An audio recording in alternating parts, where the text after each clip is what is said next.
हिंगोलीचे खासदार नागेश पाटील आष्टीकरांना पोलिसांनी अडवल्यामुळे गोंधळ। संजय राऊत यांच्या स्वागतासाठी नांदेड विमानतळावरती जात असताना पोलिसांचा आष्टीकरांना अटकाव।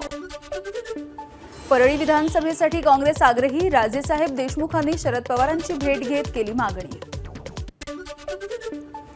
भाजपचे नेते मोहन जगताप यांच्या कार्यकर्त्यांकडून निवडणूक लढवण्याची मागणी। आता आश्वासन नको, उमेदवारी हवी, कार्यकर्त्यांचा आग्रह। मी शेतकऱ्यांची व्यथा मांडली म्हणून मला आता धमक्या येतायत। माझ्या जीवाला काही झालं तर तानाजी सावंत, धनंजय सावंत आणि निलेश घायवळ हे जबाबदार राहतील। शिवसेना उद्धव ठाकरे गटाच्या दिनेश मांगले यांचं वक्तव्य। छत्रपती संभाजीनगरमध्ये भाजपचे शरद पवारांच्या विरोधात आंदोलन। आंदोलनाच्या वेळी भाजप कार्यकर्त्यांच्या जय श्रीरामाच्या घोषणा। ज्ञानेश महाराव यांनी केलेल्या वादग्रस्त विधानाच्या वेळी पवार मंचावरती उपस्थित असल्यामुळे भाजपचं आंदोलन।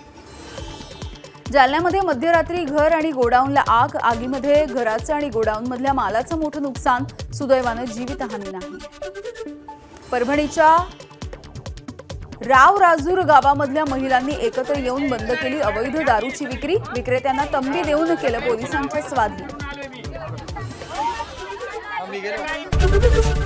एबीपी माझा, उघडा डोळे बघा नीट।